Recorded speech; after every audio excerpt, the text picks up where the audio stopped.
Our next topic from the first aid USMLE book, respiratory system, is pneumothorax. Pneumothorax का हम topic discuss करेंगे conceptually और फिर हम इसको फर्स्ट एड USMLE बुक से देखेंगे। Next we will solve this MCQ। तो न्यूमोथोरक्स जो है सबसे पहले हमने देखना है कि नॉर्मली क्या होता है लंग्स के अंदर। Pneumo means air and thorax mean कि थोरक्स में एयर आ गई है स्पेशली लंग्स के अंदर, ठीक है। तो बेसिकली सबसे पहले स्टेप 1 हमारा ये है कि हमने ये कंसेप्ट देखना है कि लंग्स जो हैं वो नॉर्मली एक्सपैंड कैसे रहते हैं, ठीक है। क्योंकि लंग जो है ना वो एक इलास्टिक टिश्यू है, तो वो नेचुरली चाहता है कि मैं अंदर की तरफ रहूं, रिकॉइल इन्वर्ट करूं। लेकिन जो चेस्ट वॉल है, जो बाहर की तरफ है चेस्ट वॉल, वो चाहती है कि मैं बाहर की तरफ स्प्रिंग आउट करूं। लंग अंदर जाना चाह रहा है, चेस्ट जो है वो बाहर की तरफ जाना चाह रही है। तो ये जो अपोजिट फोर्सेस हैं कि लंग अंदर की तरफ, चेस्ट बाहर की तरफ जाना चाह रहा है, ये एक दूसरे को क्या करती हैं, नेगेटिव इंट्राप्लूरल प्रेशर क्रिएट करती हैं। जो प्लूरा होती है, जो लंग के बाहर प्लूरा एक मेम्ब्रेन है, वो उसके अंदर एक नेगेटिव प्रेशर क्रिएट हो जाता है। नेगेटिव प्रेशर मतलब कम प्रेशर क्रिएट हो जाता है, ठीक है। अब इसको हम इस तरह से समझ सकते हैं जैसे एक 2 ग्लास की प्लेट्स हैं और उनके दरमियान में पानी है, ठीक है। उनके दरमियान में पानी है, तो इसी तरह चेस्ट वॉल और लंग्स के दरमियान में प्लूरल स्पेस है जिसके अंदर प्लूरल फ्लूइड है, ठीक है। तो ये जो नेगेटिव प्रेशर है ना, ये क्या करता है, ये लंग को अंदर की तरफ रिकॉयल नहीं होने देता। क्योंकि अगर लंग अंदर की तरफ रिकॉयल हो जाए तो कैसे एक्सपेंशन हो लंग की, कैसे हमारी एयर इन एंड आउट जाए। तो ये नेगेटिव प्रेशर होता है जिसकी वजह से जो है वो लंग जो है वो एक्सपैंड रहता है, ठीक है। तो ये सबसे पहले हमें पता होना चाहिए कि लंग कोलैप्स क्यों नहीं करता। लंग रिकॉयल अंदर की तरफ होना चाह रहे हैं लेकिन वो क्यों नहीं हो पाता, ठीक है। क्योंकि because of the negative intrapleural pressure, okay. अब न्यूमोथोरक्स में क्या होता है, आपको नज़र आ रहा है कि लंग के अंदर देखें, आपको होल नज़र आ रहा है। अब लंग के अंदर क्या हो गया, होल पैदा हो गया है, जिसकी वजह से क्या हो रहा है, वो जो प्लूरल कैविटी थी between the lung and the chest wall, उस प्लूरल कैविटी में क्या हो गया, एयर आ गई है, ठीक है। अब वो जो नेगेटिव प्रेशर था वो अब एयर के आने की वजह से ख़त्म हो गया। जैसे ही नेगेटिव प्रेशर आएगा, ख़त्म होगा, सॉरी, मतलब पॉजिटिव प्रेशर आएगा तो वो लंग को अंदर की तरफ धक्का देगा, ठीक है, जिसकी वजह से लंग जो है वो कोलैप्स हो जाएगा। इस वजह से नहीं हो रहा लंग कोलैप्स कि कोई चीज़ उसको अंदर की तरफ दबा रही है, ठीक है। ये उसकी नेचुरल टेंडेंसी है कि वो रिकॉइल इन्वर्ट करेगी, ठीक है। अब क्योंकि नेगेटिव प्रेशर उसको प्रिवेंट कर रहा था, अब नेगेटिव प्रेशर ख़त्म हो गया, एयर आ गई है, तो उस नेगेटिव प्रेशर के ख़त्म होने की वजह से लंग अंदर की तरफ रिकॉइल कर जाएगा। तो न्यूमोथोरक्स क्या होता है, it is air inside the plural space. Normally plural space में पोटेंशियल स्पेस है, नेगेटिव प्रेशर होता है। न्यूमोथोरक्स में प्लूरल स्पेस के अंदर एयर फिल्ड स्पेस बन जाती है, ठीक है।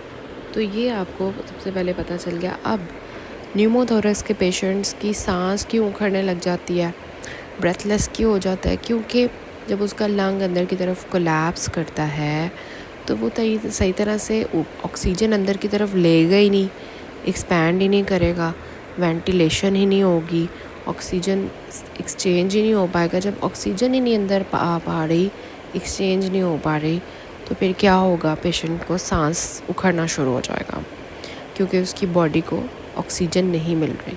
सो why the pneumothorax patients are breathless, क्यों, क्योंकि उसका लंग जो है वो कोलैप्स कर गया, वो अब ऑक्सीजन को सही तरह से वेंटिलेट नहीं कर पा रहा। नेक्स्ट, अब ब्रेथ साउंड्स क्यों रिड्यूस हो जाती हैं, ब्रेथ साउंड्स क्यों रिड्यूस हो जाती हैं। हम जब ऑस्कल्टेट करते हैं ऐसे पेशेंट्स की जिनको न्यूमोथोरक्स है, तो हमें ब्रेथ साउंड्स कम मिलती हैं। क्यों, क्योंकि लंग जो है वो कोलैप्स हो गया। लंग कोलैप्स हुआ है तो एयर की मूवमेंट भी कम है। जब एयर नहीं है तो हमें ऑस्कल्टेशन पे स्टेथोस्कोप के अंदर ब्रेथ की साउंड्स भी कम मिलती हैं, समझ आ गई। अब आ जाता है कि टैक्टाइल फ्रेमिटस क्यों डिक्रीज़ होता है। आपने रेस्पिरेटरी एग्जामिनेशन अगर बेड साइड टेक्निक से अच्छे से की हुई है, मैंने आपको वहाँ पे पढ़ाया था कि बेड साइड टेक्निक्स पे कि हमने किस तरह से रेस्पिरेटरी सिस्टम की एग्जामिनेशन करनी है, तो उसमें हम टैक्टाइल फ्रेमिटस जो है ना वो चेक करते थे पेशेंट का। ठीक है, तो हो क्या रहा है कि जब हम पेशेंट को कहते थे, याद आया, हम ऐसे हाथ रखते थे अपना, पेशेंट को कहते थे बोलो 3 3 3, ठीक है, या बोलो 1 1 1। जब बोलता था ना तो वो वाइब्रेशंस पैदा होती थी जो आप अपने हाथ के ऊपर फील करते थे। ठीक है, लेकिन अब क्योंकि वहाँ पर जो है वो एयर आ गई है लंग और चेस्ट वॉल के दरमियान में, तो वो एयर जो है ना वो प्रॉपर उस साउंड को, उस वाइब्रेशन को ट्रांसमिट नहीं कर पाएगा, जिसकी वजह से वोकल फ्रेमिटस, टैक्टाइल फ्रेमिटस जो है सॉरी, वो डिक्रीज़ कर जाएगा। ठीक है, इसके अलावा जब हम ऐसे पेशेंट्स की जब एग्ज़ामिनेशन कर रहे होंगे, परकशन करेंगे चेस्ट वॉल की, तो क्योंकि वहाँ पे एयर है, ठीक है, तो एयर की वजह से परकशन जो है ना उसकी साउंड जो है हमें ज़्यादा आएगी, क्योंकि एयर है तो ड्रम लाइक साउंड होगी, क्योंकि नीचे बहुत ज़्यादा एयर है तो हाइपर रेजोनेंस परकशन होगी। ठीक है, जब वो आपको पता है परकशन किस तरह से करते हैं, वो अपनी फिंगर रखते हैं और उसके ऊपर ठक ठक करते हैं, तो क्योंकि नीचे एयर है तो वो एयर की आवाज़ जो है वो बहुत ज़्यादा आएगी। ठीक है, तो हाइपर रेजोनेंट परकशन होगी। ठीक है, उसके बाद we have the types of pneumothorax. अभी तक हमने देखा कि न्यूमोथोरक्स होता क्या है, नॉर्मल होता क्या है, न्यूमोथोरक्स में क्या हो जाता है, क्यों ब्रेथ साउंड्स कम हो जाती हैं, क्यों ऑस्कल्टेशन पे हमें साउंड्स नहीं आती, क्यों टैक्टाइल फ्रेमिटस कम हो जाता है। ठीक है, क्यों हमारी हाइपर रेजोनेंस परकशन होती है, ये सारी चीज़ें हमने देखी। ठीक है, क्यों पेशेंट ब्रेथलेस हो जाता है। अब हम देखेंगे न्यूमोथोरक्स की डिफरेंट टाइप्स होती हैं। ठीक है, प्राइमरी हो सकता है, सेकेंडरी हो सकता है, ट्रॉमेटिक हो सकता है और टेंशन हो सकता है।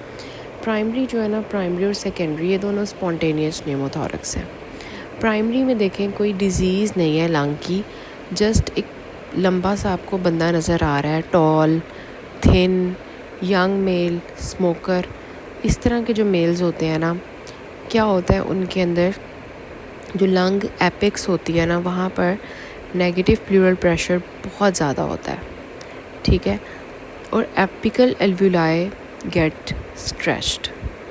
ठीक है, स्मॉल ब्लेब्स, क्या होता है, छोटे छोटे ब्लेब्स बनते हैं। ठीक है, और वो ब्लेब्स जो है ना वो रप्चर कर जाते हैं। अब हमें नहीं पता, ये स्पॉन्टेनियस है, बस वो कहते हैं कि लंबा पतला दुबला पतला बंदा होगा ना तो उसके अंदर ना क्या होता है कि ब्लेब्स बनते हैं। वो ब्लेब्स जब ब्रेक करते हैं ना तो वो ब्लेब्स मतलब बुलबुले बनते हैं, ये समझ लें। तो वो ब्लेब्स जो है ना जब प्लूरल कैविटी में जाके टूटते हैं, रप्चर करते हैं, तो उनमें से एयर निकलती है। तो वो एयर जो है ना प्लूरल कैविटी में जब आ जाती है तो उसकी वजह से न्यूमोथोरक्स डेवलप हो जाता है। तो आपके पास एग्ज़ाम में क्वेश्चन आ सकता है, एक 20 साल का लंबा सा पतला सा स्मोकर बंदा है, ठीक है, उसको एकदम से चेस्ट पेन और सडन सांस उखड़ने लग गया, तो हमने सोचना है कि उसको प्राइमरी स्पॉन्टेनियस न्यूमोथोरक्स है। एग्जामिनेशन वगैरह चेस्ट एक्सरे करवा के हमें देखना है, तो वी विल फाइंड कि उसको प्राइमरी स्पॉन्टेनियस न्यूमोथोरक्स है। ठीक है, ये तो आपको फ़िज़िक्स से ही पता चल जाता है। अब नेक्स्ट आता है कि प्राइमरी में तो कोई लंग की डिज़ीज़ नहीं थी, जस्ट एक लंबा पतला बंदा था। एक मॉर्फन सिंड्रोम के भी आपने पेशेंट देखे हैं, लंबे पतले होते हैं, उनके अंदर भी हो सकता है। अब एक होता है सेकेंडरी स्पॉन्टेनियस। सेकेंडरी स्पॉन्टेनियस में कोई ना कोई लंग की डिज़ीज़ होती है। ठीक है, फॉर एग्ज़ाम्पल पेशेंट जो COPD के होते हैं या TB के पेशेंट्स होते हैं, सिस्टिक फाइब्रोसिस के पेशेंट्स होते हैं, ठीक है, न्यूमोसिस्टाइटिस के होते हैं, मॉर्फन सिंड्रोम के होते हैं, इनके अंदर क्या होता है, देखिए मॉर्फन सिंड्रोम प्राइमरी में क्यों नहीं था, क्योंकि वो मतलब अंडरलाइंग लंग की डिज़ीज़ नहीं थी, लेकिन मॉर्फन फर्स्ट में भी आ सकता है। सेकेंडरी में ना ये सारी चीज़ें हैं कि अंडरलाइंग लंग डिज़ीज़ की वजह से क्या होता है कि छोटे छोटे वीक एरियाज़ जो हैं वो बनते हैं, रप्चर करते हैं बुल्ले, और वो न्यूमोथोरक्स करा सकते हैं। ठीक है, तो ऐसे पेशेंट्स हैं जो आपके पास हॉस्पिटल में हैं, COPD के न्यूमोथोरक्स के साथ आ सकते हैं, TB के पेशेंट न्यूमोथोरक्स के साथ आ सकते हैं, cystic fibrosis as a complication develop कर सकती है। Next is traumatic. कि किसी पेशेंट की फॉर एग्ज़ाम्पल रिब फ्रैक्चर हो गया है, या उसकी कोई स्टैब वूंड है, किसी ने उसको छुरी मार दिया चेस्ट में, या उसको किसी ने गोली मार दिया चेस्ट में, गन शॉट वूंड है, या उसने कोई भी हमने सेंट्रल वीनस कैथेटर डाला था, पता है ना, वो सीवीपी लाइन पास करते हैं, तो वो लंग को रप्चर कर सकता है, प्लूरल कैविटी में एयर जा सकती है, या लंग की बायोप्सी लेते हुए कोई भी लंग की प्लूरल डैमेज हो सकती है, तो फिर उसमें एयर चली जाएगी प्लूरल कैविटी में, ठीक है। It is traumatic type. Next is tension pneumothorax. Tension pneumothorax ना किलर है, मतलब बाकी तो चलो न्यूमोथोरक्स थे, लेकिन टेंशन न्यूमोथोरक्स में ना बंदा इमरजेंसी में आता है आपके पास और वो मर सकता है अगर आप उसको ट्रीट नहीं करते, ठीक है। तो नॉर्मल न्यूमोथोरक्स में क्या होता है कि जो हमने पीछे जितनी भी टाइप्स देखी है न्यूमोथोरक्स की, उसमें क्या था, उसमें एयर तो आ गई थी, लेकिन एयर की एंट्री भी हो जाती है, लेकिन उसकी एग्ज़िट भी हो जाती है, मतलब वो एयर आती जाती रहती है, ठीक है। तो प्रेशर उस तरह से बढ़ता नहीं है। टेंशन में इसके नाम से पता चल रहा है कि एयर आएगी, लेकिन उसको निकलने के लिए कोई जगह नहीं मिलेगी, एग्ज़िट उसको नहीं मिलेगा। तो क्या होगा कि एयर आएगी लेकिन वो इस्केप नहीं कर सकती, जिसकी वजह से प्रेशर जो है ना वो कंटिन्यूसली बढ़ता जाएगा, बढ़ता जाएगा, बढ़ता जाएगा। तो जब वो प्रेशर बढ़ता रहेगा ना, तो क्या होगा कि लंग को बाहर से बहुत ज़्यादा प्रेशर मिल रहा है, क्योंकि एयर आई जा रही है और निकल नहीं रही, तो वो लंग जो है ना वो कोलैप्स कर जाएगा, ठीक है। और जो जब लंग कोलैप्स करेगा तो क्या होगा कि इफ़ेक्टेड लंग जो है ना वो कम्प्लीटली कोलैप्स कर जाएगा, ठीक है। और जो स्पेशली जो सुपीरियर वेना कैवा है, ग्रेट वेन्स हैं, वो भी कंप्रेस कर जाएंगी एयर की वजह से, ठीक है, जिसकी वजह से बहुत ज़्यादा लाइफ थ्रेटनिंग पेशेंट की जान जा सकती है। तो ये हमने देखना होता है, ठीक है। सो 4 कैटेगरीज़ हमने न्यूमोथोरक्स की डिस्कस कर ली हैं। आई होप आपको समझ आया होगा कि क्या होता है एवरी वेयर, जो भी टाइप है उसमें क्या हो रहा है, ठीक है। तो एयर की वजह से ना ये सीन होता है। अब ट्रेकिया डेविएशन हमने देखनी है कि अब इससे जब आप रेस्पिरेटरी सिस्टम एग्जामिनेशन करते हो तो आपको पता है आप ट्रेकिया की पोजीशन नोट करते हो 3 फिंगर मेथड से या 2 फिंगर मेथड से। तो जब आप ट्रेकिया को फील करोगे ना, तो क्या होगा कि जिस साइड पे एयर होगी ना, वो उसको ट्रेकिया को ऑपोजिट साइड पे डेविएट कर जाएगा। फॉर एग्जांपल अगर राइट लंग के अंदर न्यूमोथोरक्स हुआ हुआ है, राइट लंग को लैप्स हो गया, तो एयर जो है ना वो ट्रेकिया को ऑपोजिट साइड पे मूव कर देगी, ठीक है। तो trachea deviates away from the affected side, okay. तो ट्रेकिया अगर राइट साइड का न्यूमोथोरक्स है तो ट्रेकिया लेफ़्ट साइड पे डेविएट हुआ होगा, तो ट्रेकिया डेविएशन भी होती है। अब हमने देखा कि जूगुलर वीनस डिस्टेंशन क्यों होती है, तो हमने देखा ना सुपीरियर वेना कैवा कंप्रेस हो जाती है। वो क्यों होती है? जब ऑब्वियसली थोरैक्स में बहुत ज़्यादा एयर आ गई है, प्रेशर बहुत ज़्यादा हो गया है, तो वो हमारी सुपीरियर वेना कैवा और इन्फीरियर वेना कैवा को कंप्रेस करेगी, जिसकी वजह से क्या होगा, जब वो कंप्रेस हो जाएंगी तो कंप्रेशन की वजह से जो हार्ट के अंदर वीनस रिटर्न आना था वो उस तरह से नहीं आ पाएगा। ब्लड पीछे की तरफ बैक फ्लो करेगा क्योंकि आगे कंप्रेशन हुई है, ठीक है। आगे से पाइप जब बंद होंगे, कंप्रेस हुए होंगे, तो ऑब्वियसली पीछे ही जाएगा सारा ब्लड, तो पीछे जूगुलर वेन्स के अंदर जाएगा और जूगुलर वेन्स हमें जो है वो डिस्टेंडेड मिलेंगी, ओके। जो जूगुलर वेनस डिस्टेंशन क्यों होती है वो भी आपको समझ आ गई। अब मरीज़ों को हाइपोटेंशन हो जाएगी, क्यों? क्योंकि जब हार्ट में जो है वो आ ही नहीं रहा ब्लड, वीनस रिटर्न ही नहीं है, प्रीलोड ही नहीं है, तो हार्ट आगे से भेजेगा क्या बॉडी को? जब हार्ट के अंदर ही ब्लड नहीं आ रहा तो उसने आगे क्या भेजना है? तो क्या होगा, कार्डियक आउटपुट ड्रॉप करेगा, बॉडी को बीपी कम हो जाएगा बॉडी का, हाइपोटेंशन में पेशेंट्स चले जाएंगे। तो दिस इज़ ऑब्स्ट्रक्टिव शॉक, ठीक है, वो डेवलप होने लग जाएगा, ठीक है। तो क्या हो रहा है, टेंशन न्यूमोथोरक्स में इंट्राथोरेसिक प्रेशर राइज कर रहा है, जिसकी वजह से superior vena cava, inferior vena cava compress हो रहे हैं, जिसकी वजह से वीनस रिटर्न नहीं हो रहा, तो क्या हो रहा है, कार्डियक आउटपुट नहीं आ रहा, तो हाइपोटेंशन हो गई है, हाइपोटेंशन होगी तो पेशेंट शॉक में चला गया, ऑब्स्ट्रक्टिव शॉक इसको हम कहते हैं। तो समझ आई है कि टेंशन न्यूमोथोरक्स में क्यों पेशेंट शॉक में चले जाते हैं, ठीक है। क्योंकि उनके अंदर एयर आई जा रही है लंग्स प्लूरल कैविटी में और बाहर निकलने की उसको जगह नहीं मिल रही, जिसकी वजह से वो हर चीज़ को जो है ना कंप्रेस करने लग जाएगी और अल्टीमेटली पेशेंट शॉक में चला जाएगा। ठीक हो गया। अब ये मेडिकल इमरजेंसी क्यों है? क्योंकि सिर्फ उसका रेस्पिरेटरी फेलियर नहीं हो रहा कि उसके लंग्स ही सिर्फ कोलैप्स नहीं कर रहे, बल्कि टेंशन न्यूमोथोरक्स से उसके हार्ट भी इफ़ेक्ट हो रहा है, जिसकी वजह से पेशेंट कार्डियोवास्कुलर कोलैप्स में जा सकता है, शॉक में जा सकता है। इस वजह से टेंशन न्यूमोथोरक्स को ट्रीट करना इमरजेंसी में बहुत ज़रूरी है।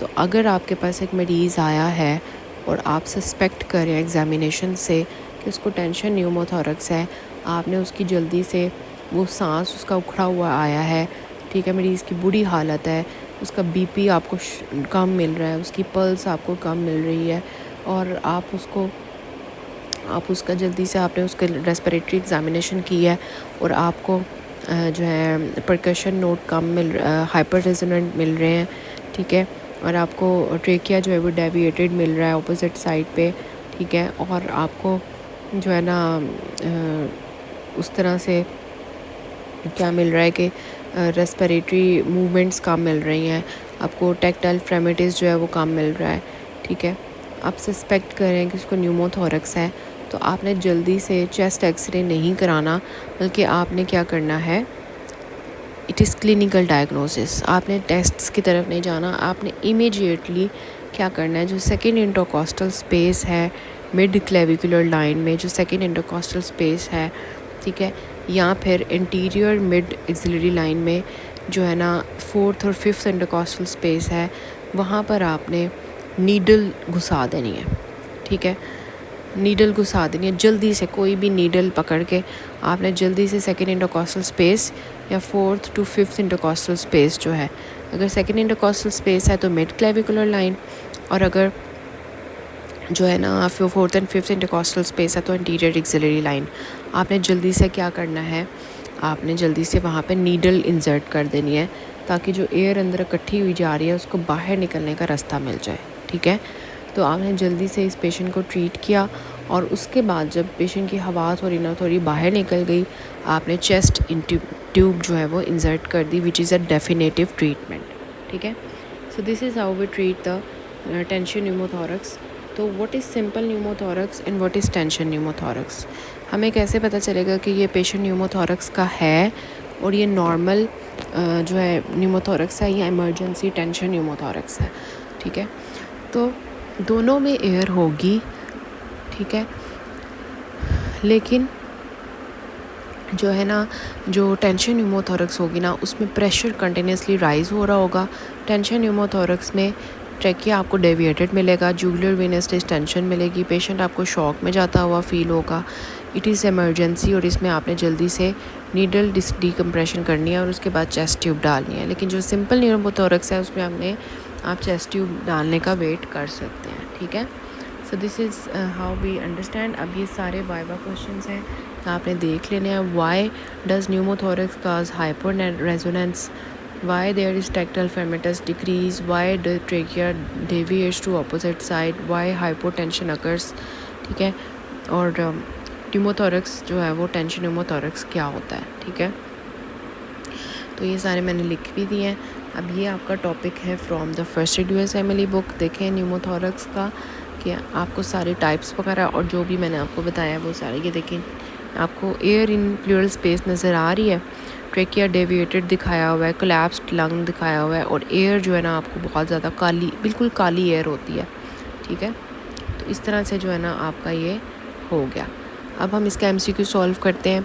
अ नाउन केस ऑफ COPD, ये देखें ज़रा, समझ आ रही है, अंडरलाइंग लंग डिजीज़ है, is given high concentration oxygen for 24 hours, he then become suddenly designing, एकदम से उसकी सांस उखड़ने लगे, या what is the most likely diagnosis, तो this is the spontaneous pneumothorax, ठीक है।